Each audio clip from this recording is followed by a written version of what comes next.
James Crean on the other side of our studio, starting with the New York Times endorsement for one Hillary Rodham Clinton. That's right, and they are giving her a ringing endorsement indeed. I mean, the amazing thing about this campaign is depending on what media you look at, you're getting an entirely different take on this campaign. BreitbartNews.com, which is sort of the conservative equivalent of, you could say, the Huffington Post. If you go onto their homepage, you've got a damning documentary, Clinton Cash, on the right-hand side of that webpage for the past number of months. So you go on that website and you come away from it, a half an hour later if you want to spend that much time on it. You don't really want to vote for Hillary Rodham Clinton. You go onto the New York Times in the last 24 hours and you're getting a ringing endorsement for Hillary Clinton for president. Mrs. Clinton's record of service for children, women and families has spanned her adult life. She is one of the most tenacious politicians of her generation whose willingness to study and correct course is rare in an age of unyielding partisanship. A lifetime's commitment to solving problems in the real world qualifies her for this job, and the country should put her to work.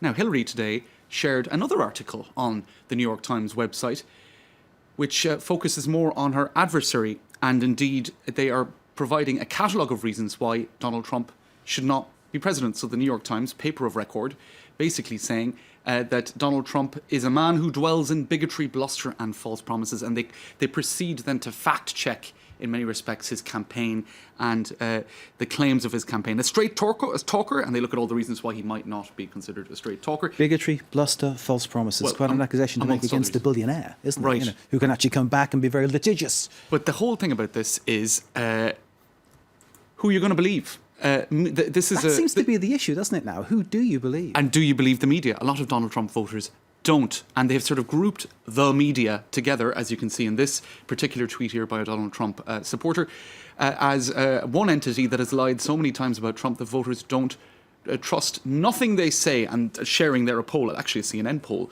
about Trump versus the media. It seems to be a massive problem in the USA, which is why many Americans turn to our channel to try to find out what they say is a more balanced view of what happens in the news. So thank you for joining us is the first thing I'd say, but hopefully we can keep that up with our coverage tonight. That's right, and I think generally there is this sort of a seeking out of alternative points of view online, whether it be foreign media, whether it be alternative media, whether it be sort of I suppose radical right-wing media. There's a diversity of voices out there, but a lot of people in those media talking about, they don't refer to themselves as the media at all. They are of course the voice of truth, where the media is just distorting everything.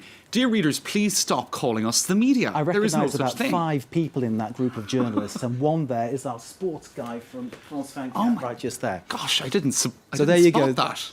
These people seem like friends to me when I see that. That is Benoit Perrochet. Yeah. Anyway, this article in the Washington Post says, look, stop talking about the media as some imprecise, generic entity. It has lost all meaning. It's a lazy and unfair term, certainly when it's used to criticise it's an amalgam. The media. It's a generalisation. You shouldn't make generalisations. You should deal with specifics. You've too much of a diversity of opinion within the media. But it's an easy way for some politicians to find this shorthand of kind of getting rid of any kind of awkward question by saying, it's all your guys, you're all bigoted, you're all against me, or whatever it is. And it allows certain campaigns to cast themselves as being sort of at the end of the, what would you say, the attack by whenever the a question generally. is put that's awkward, it's like, it's the media trying to stir things up. Well, isn't that the media's job to stir things up? It is. Right. It is a journalist's role, And there is sometimes media bias, but then, look, anyway. Now, what about... Not here. What about tonight? Try to play right down the middle. What about tonight? It's true. What about tonight, this particular debate? Now, Politico.com, they have spoken to one Ohio Democrat who remains unnamed. Now, he really says that... Now, that's where Trump's ahead, isn't it? That's, well... In Ohio, I think. Yes, I guess so, but the heat is on Hillary. That's right. The heat is on Hillary tonight, according to him. She will have to answer every single question flawlessly, exude gravitas, not cough, wear an acceptable pantsuit, smile enough, be likeable, not laugh, have a good hair day.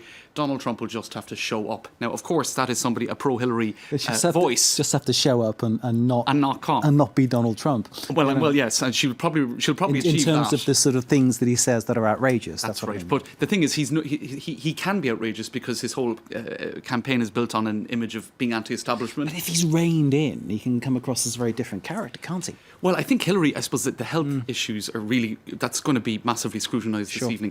Take a look at this tweet. Trump and Clinton's microphones will both be hot, i.e. open the whole time. They can interrupt, laugh, and cough. James, on that one, It will be scrutinised. we leave it. Thank you very much indeed, James Krugman with Media Watch. Thank you for being with us, and stay with us. More news to come.